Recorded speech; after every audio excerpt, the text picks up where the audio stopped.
Bienvenidos a la UNAM Responde, qué gusto que nos acompañen esta tarde. Los saludamos desde nuestras instalaciones en TV UNAM para seguir abordando todos esos temas que nos tocan, sí como universitarios, pero también como sociedad.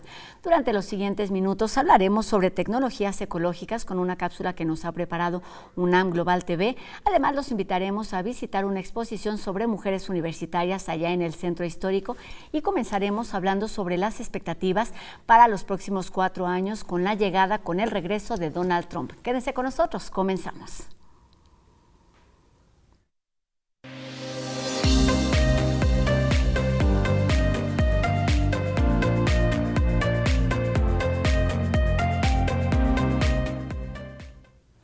El pasado 5 de noviembre, Donald Trump obtuvo un triunfo definitivo en las elecciones de Estados Unidos y regresa a la Casa Blanca para un segundo periodo no consecutivo como el presidente número 47, luego de derrotar a la candidata demócrata Kamala Harris.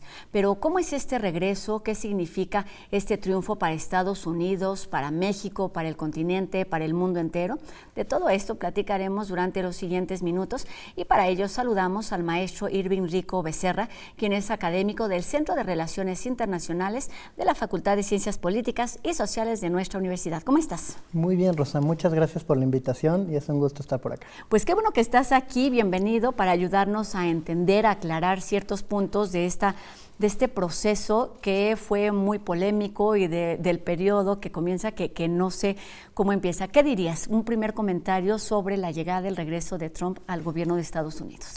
Bueno, yo lo primero que diría aquí es que el regreso de Donald Trump es signo, me parece, consecuencia de una crisis institucional, social, política que los Estados Unidos han venido atravesando desde hace varios años y que también levanta ciertas dudas o ciertas suspicacias sobre su propio papel como hegemonía global y también para construir consensos al interior. A mí algo que me llama mucho la atención de esta elección es que pues esperábamos que fuera de pronóstico reservado, que no se veía una tendencia muy clara hacia la victoria de uno u otro candidato. Siempre hubo en las encuestas, digamos, una ligera ventaja por parte de Donald Trump, pero lo que vimos en las urnas pues fue algo pues mucho más definitivo de lo que se esperaba. Claro, no se esperaba que fuera este triunfo como tan claro, tan pronto, el mismo día de las elecciones, porque recordemos que pues, las formas de contar los votos en Estados Unidos son diferentes. Cuéntanos o ayúdanos a entender por qué es histórico, es decir, tiene varios datos que lo hace significativo por el momento, por las razones que ya nos acabas de decir, pero también por lo que significa, me parece, en cuestión de percepción. Claro, aquí es muy importante, creo, entender que el discurso de Trump, desde la primera vez que llega, digamos, como presidente, aprovecha el descontento, la desilusión, el enojo de ciertos sectores muy importantes en la sociedad estadounidense que se han sentido olvidados o dejados de lado por las políticas del Partido Demócrata. Esto fue muy claro con su primera victoria después del gobierno de Barack Obama. Y creo que es más claro todavía actualmente con un triunfo que incluso es mayor al triunfo que se tuvo en 2016. En aquel momento, digamos, tuvo en total 306 electores y ahora estamos hablando de 312, lo cual pues implica también que gana el voto popular en torno a esta elección. Hay que mencionar también que no solamente es la elección del presidente, sino que también el Senado se vuelca hacia el Partido Republicano, y a mí me parece que esto es signo de ese descontento, de esa, digamos, tensión social cada vez más palpable y cada vez más preocupante también dentro de la sociedad de Estados Unidos. Oye, ya sé que no es el tema de hoy, pero ¿por qué no ganó Kamala Harris? ¿Qué le faltó? Yo pienso que Kamala Harris empezó muy bien, digamos, su campaña, en una campaña que ya había empezado el presidente Joe Biden, que decide bajarse y al final es Kamala Harris quien continúa esta campaña. Empieza muy bien teniendo pues un apoyo muy importante en términos también económicos dentro del propio Partido Demócrata. Por ahí tal vez el apoyo de algunos actores fundamentales dentro del partido, como por ejemplo los Obama, tardó un poco en darse y eso a lo mejor mermó un poco este ímpetu inicial, pero como que a lo largo de los meses de la elección, la aceptación o digamos este ímpetu inicial, insisto, que tenía Kamala Harris empezó a, digamos, como a bloquearse un poco o a detenerse. Y creo que en eso fue algo digamos, esa cuestión fue algo en lo que Donald Trump pudo sacar una ventaja, ¿no? Porque al final del día, la base electoral de Trump pues siempre ha sido una base muy fuerte, que de pronto también hay muchas personas que no decían que iban a votar por Trump, pero al final estaban de acuerdo con sus ideas y terminan decantándose por él. Entonces, yo creo que tiene que ver con esto y creo también que pues necesariamente algo de la cultura y del sistema patriarcal que todavía atraviesa los Estados Unidos de manera muy profunda, pues también se ve reflejado en la decisión popular. Es un tema al que podemos acercarnos desde muy distintas perspectivas y tocar muchísimos puntos, pero me gustaría que nos ayudaras a entender o a explicar qué de ese discurso, de esas propuestas, de toda esa campaña se espera se aplique como políticas públicas, empiece a suceder a partir del próximo 20 de enero.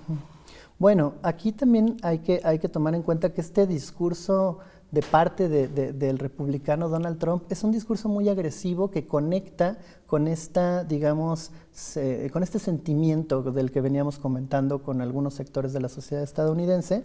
Y el hecho de que sea tan agresivo de pronto también implica ciertas dificultades para realmente llevarse a cabo en la práctica, ¿no?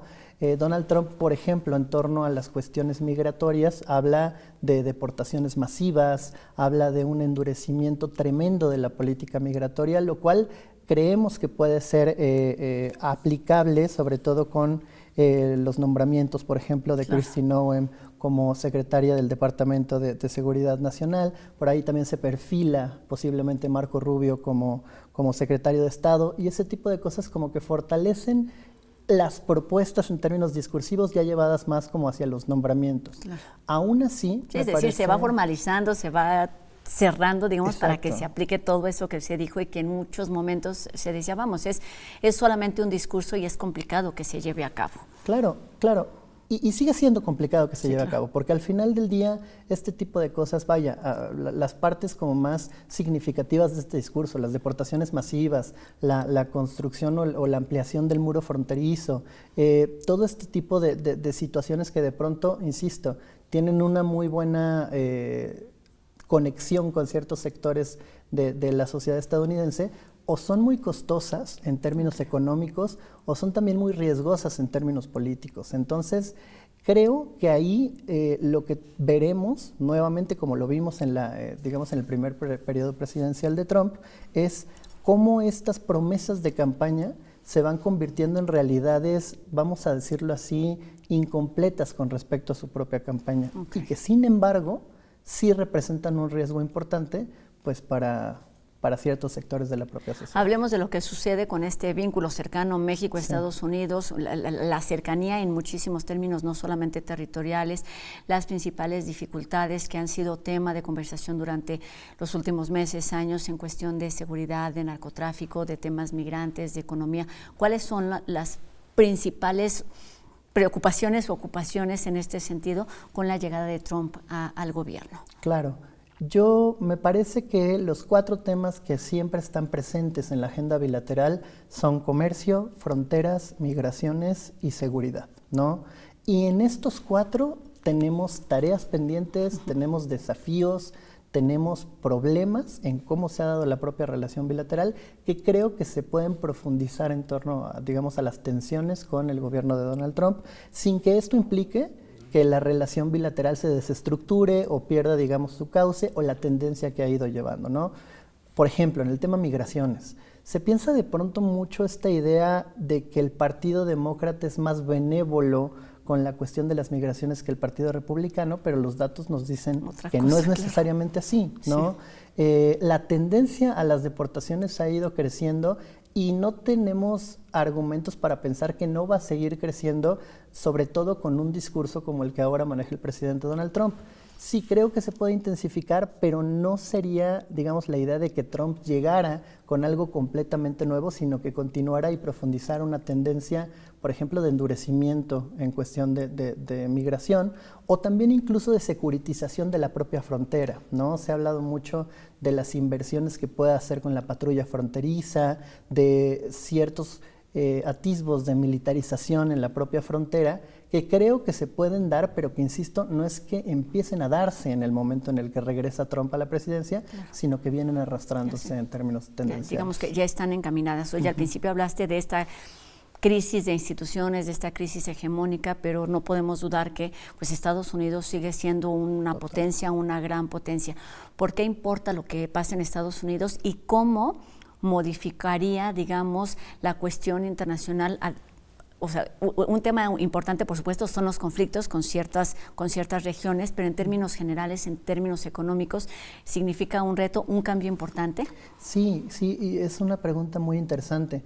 Cuando se habla de crisis de hegemonía, creo que siempre es muy importante puntualizar que no necesariamente se está hablando de que Estados Unidos deje de ser una superpotencia y, digamos, pase a la historia en ese sentido, sino más bien cómo estos capacidades de crear consensos, estas capacidades de legitimación de su actuar al interior y al exterior, cada vez están siendo más complejos y cada vez están llevando a más contradicciones.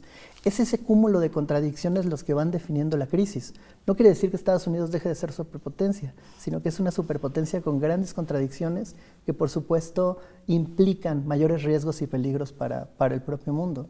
En este sentido, creo que va a ser muy, muy importante observar los despliegues de la política internacional de Estados Unidos con Donald Trump. Se habla mucho, por supuesto, de la competencia comercial con China, que es una de las prioridades estratégicas para los Estados Unidos. Se habla de cómo podría modificarse la relación con Rusia, particularmente en el contexto de la crisis de Ucrania.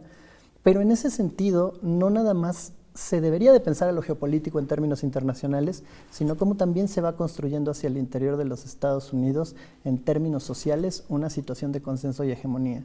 Y creo que ahí es donde más contradicciones podemos encontrar, ¿no?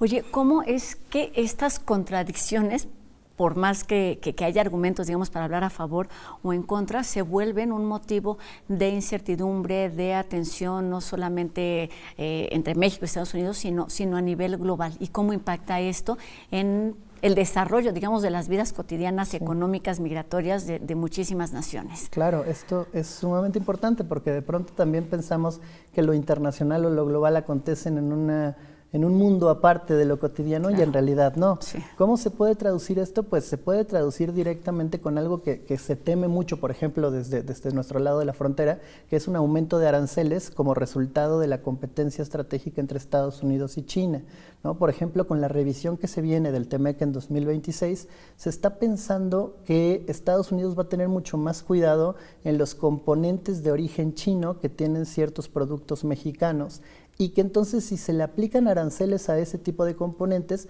se, digamos, magnifica la situación de tensión económica entre México y Estados Unidos. ¿Esto en qué afecta? Pues esto afecta directamente en la cuestión de los empleos, en la distribución de la riqueza, en la fuerza o no del peso frente al dólar, este tipo de cosas que ya están impactando directamente en los bolsillos de las personas y que, por supuesto, pues también pueden tener resonancias en distintos sentidos de lo social. Oye, y para terminar, es importantísimo pues que coincide el cambio de gobiernos tanto en México como en Estados Unidos. Sí. Son momentos y contextos completamente diferentes a lo que ocurrió hace 8 años cuando Trump llegó a Estados Unidos. Y ahora ya se ha dado, digamos, este primer acercamiento entre ambos gobernantes. ¿Qué esperar? Bueno, en principio el mensaje que da la presidenta Claudia Sheinbaum es un mensaje pues de tranquilidad, ¿no? Ella dice la llamada que tuvimos fue una llamada cordial, una llamada, digamos, de acercamiento y que se está contentos por ello. Bueno, me parece que es una postura interesante la que da la presidenta, pero sí me parece que el gobierno de México tiene que reconocer los retos que implica la vuelta de Trump a la silla presidencial en torno a los temas pendientes. Creo que hay ciertos, por ejemplo, nombramientos estratégicos dentro del propio gobierno mexicano, pensando en el canciller, pensando en el actual secretario de Economía, que están perfilados justo para poder lidiar, negociar con Estados Unidos y ahora particularmente con el gobierno de Donald Trump en torno a temas estratégicos. Oye, ¿qué tanto se podría ignorar, digamos, la presencia de Donald Trump, entendiendo que hay acuerdos pues históricos como el TEMEC y hay una serie de relaciones que ya están ahí establecidas? Bueno, ignorarla no, al final del día creo que cualquier perfil que llegue a la presidencia de los Estados Unidos le va a dar cierto matiz a cómo se van llevando estas relaciones. Sin embargo, efectivamente existen redes y nodos estructurales que van mucho más allá del proyecto de uno u otro candidato, uno u otro partido.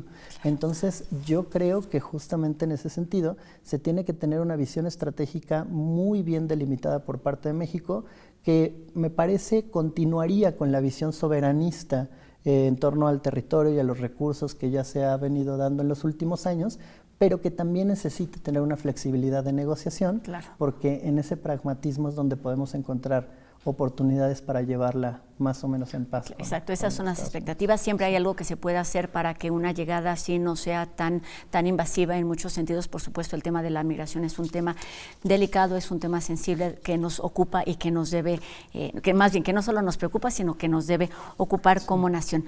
Irving, en verdad, muchísimas gracias por estos minutos, por todos estos puntos que nos dejan muchas tareas pendientes para estar pues atentos a lo que sucede en ambos lados de la frontera. Irving Rico Becerra, académico del Centro de Relaciones Internacionales de la Facultad de Ciencias Políticas y Sociales de nuestra universidad. Buenas tardes. Gracias a ti. Gracias, Irving. Y vamos ahora, como les decía, al Museo UNAM Hoy, que abre sus puertas a disruptivas mujeres en la universidad.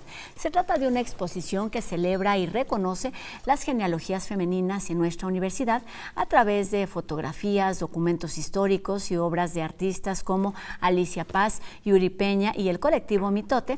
Esta muestra polifónica, complementada también con charlas, talleres y cine debates, nos invita a reflexionar sobre la lucha cotidiana y las genealogías femeninas en nuestra casa de estudios. La podemos visitar en este Museo UNAM Hoy, que se ubica en Moneda número 2, allá en el Centro Histórico, hasta mayo del próximo año. Dani Quino sigue explorando el tema de la anticoncepción masculina y las realidades virtuales. En No Memes nos cuenta hoy sobre el uso con fines informativos, educativos y de acompañamiento.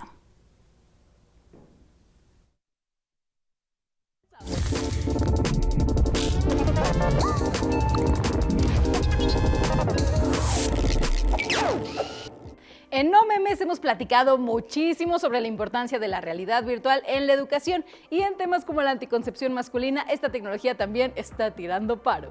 La realidad virtual se ha consolidado como una aliada muy poderosa en el ámbito educativo, transformando la manera en que tanto estudiantes como profesionales adquieren nuevos conocimientos y habilidades. Su aplicación en la educación sobre anticoncepción masculina no es muy diferente, pues la realidad virtual representa un avance bastante significativo en la promoción de la salud sexual y reproductiva. La anticoncepción masculina, aunque todavía no se aplica y discute tanto como la femenina, es igual de importante en la planificación familiar y en la prevención de embarazos no deseados. Y a través de la realidad virtual se puede ofrecer a los hombres una experiencia inmersiva y educativa que incluya cosas como la información, la conciencia y también las habilidades prácticas necesarias para la anticoncepción masculina de manera efectiva, La realidad virtual puede recrear entornos virtuales realistas que permitan a los usuarios explorar el funcionamiento del sistema reproductivo masculino y entender cómo intervienen diferentes métodos anticonceptivos en él. Por ejemplo, mediante simulaciones en 3D, los usuarios pueden observar cómo actúan los anticonceptivos masculinos, como, los preservativos, los métodos de barrera y los medicamentos hormonales dentro de su propio cuerpo. Esta experiencia, al ser interactiva, ayuda a la comprensión profunda de cómo funcionan estos métodos y cómo pueden ser utilizados correctamente para evitar la concepción. Además, la realidad virtual ofrece la posibilidad de crear escenarios simulados que representen situaciones reales en las que se pueden discutir y practicar habilidades de comunicación, toma de decisiones y negociación en relación con la anticoncepción masculina. Por ejemplo, los usuarios pueden participar en conversaciones simuladas con sus parejas sobre la elección y el uso de métodos anticonceptivos, lo que les ayuda a desarrollar habilidades para abordar este tema crucial en sus relaciones en la vida real. Otro aspecto importante es el acceso a información precisa y actualizada sobre anticoncepción masculina. A través de aplicaciones de realidad virtual diseñadas específicamente para este propósito, los usuarios pueden acceder a contenido educativo interactivo como videos explicativos, infografías animadas y cuestionarios de autoevaluación. Estas aplicaciones pueden ser utilizadas tanto por estudiantes en entornos educativos como por hombres interesados en aprender más sobre anticoncepción masculina en su propio tiempo y espacio en cualquier parte del mundo, por favor. La realidad virtual también tiene el potencial de superar barreras geográficas y culturales en la educación sobre anticoncepción masculina. Al ofrecer contenido en múltiples idiomas y adaptado a diversas culturas, esta tecnología puede llegar a comunidades de todo el mundo, proporcionando información y recursos que antes podían haber sido inaccesibles. Claro que la realidad virtual y este tipo de contenidos no deben de ser la única fuente de conocimiento sobre estos temas para hombres y mujeres, pero sí se sugieren como un acompañamiento para comprenderlos de mejor forma y aplicarlos en nuestra vida diaria. Las fronteras norte y sur siguen siendo un foco de alerta en materia de seguridad y de migración en nuestro país. Sobre esto reflexiona hoy Jacobo Dayan.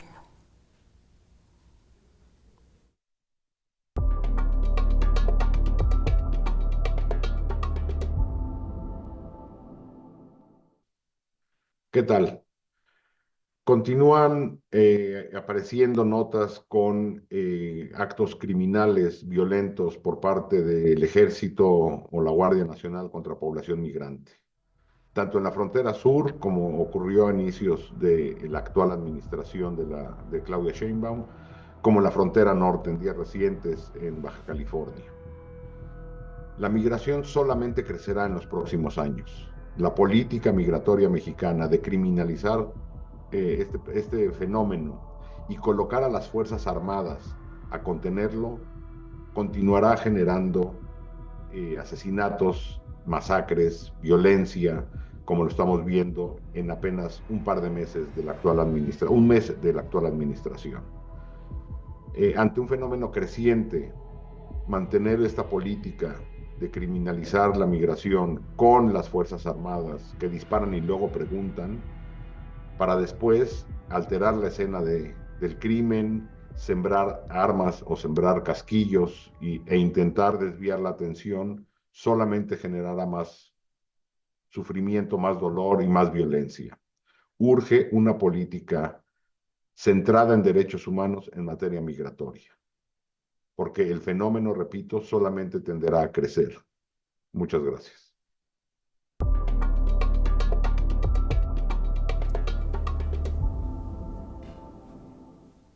Exacto, un tema latente de preocupación y en crecimiento.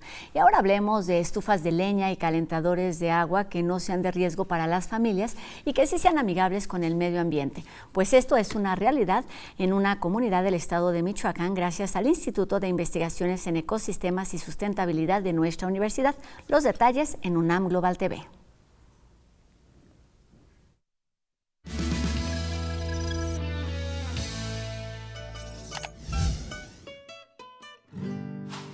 Este es Cherán Atzicuirín, o cheranástico, un poblado de la Sierra Purépecha de Michoacán al que, de manera regular, un equipo del Instituto de Investigaciones en Ecosistemas y Sustentabilidad de la UNAM viaja para instalar ecotecnologías. Y nosotros lo que trabajamos es la mejora habitacional de comunidades rurales con necesidades. Los pobladores viven de la agricultura, la música y las remesas que mandan quienes migraron a Estados Unidos. Justo hemos identificado muchísimas necesidades en cuanto a todos los servicios básicos. Para los universitarios, una manera de atender estas carencias son las ecotecnologías. Son estos dispositivos que de una manera pues, más económica, con materiales locales, con posibilidad de realizarse pues, desde las propias comunidades, nos va a permitir mejorar de manera completa y global la vivienda. Además, son amigables con el ambiente. Llevamos a cabo muchas reuniones y pláticas con las familias para poder entender sus necesidades. de su propia voz. Teorosa es una abuela que vive con su pequeña nieta, María Juana, en una casa de madera, lámina y un muro de ladrillos prestado. No sé por qué es que Dios así me los mandó a esos que llegaron en mi casa y me preguntaron y me lo hicieron, pues yo quemaba abajo con unas piedritas y se llenaba mucho la humadera y ya me estaba haciendo daño, pues. Antes, cocinaba dentro con un fogón, 3 piedras y un comal, método que provoca diversos padecimientos y que genera al interior de las viviendas concentraciones de contaminantes muy altas, en ocasiones de hasta 100 veces por encima de los límites recomendados. Hoy, la señora Teorosa prepara sus alimentos con una estufa de leña diseñada en la UNAM llamada Patsari, que por su cámara de combustión cerrada y sistema de ventilación evita el humo dentro de casa. Y además, gracias a otras ecotecnologías instaladas por los universitarios, ahora el agua para bañarse la calienta con energía solar y para la de cocinar, aprovecha las altas temperaturas que desprende la chimenea de sus hornillas. Y aquí le puedes echar agua y se calienta y por acá lo sacan y por aquí pasa el humo. Aquí están las lámparas, estas agarran el sol. Desde 2010, los integrantes de la unidad de ecotecnologías han instalado 2.500 estufas como la de Teorosa. Y les doy gracias a los que me hicieron, a los que tuvieron corazón, ¿verdad? Y me ayudaron. Yo siento feliz.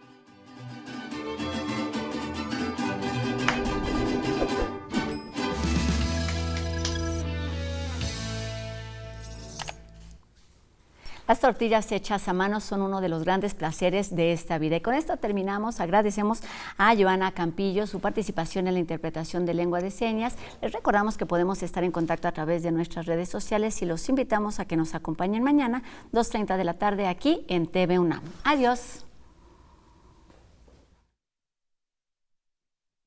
Porque has formado a las grandes mentes del país. Aunque no eres mi alma mater, te siento muy mía. Porque tus servicios también nos benefician como sociedad. Porque estoy orgulloso de que mi nieta estudie en la mejor universidad. Porque eres solidaria en las emergencias. Porque aquí empezó mi historia. Porque eres un espacio abierto, libre y plural. ¡UNAM! UNAM. UNAM. UNAM. ¿Cómo no te voy a querer? ¿Cómo no te voy a querer? ¿Cómo no te voy a querer? ¿Cómo no te voy a querer? ¿Cómo no te voy a querer?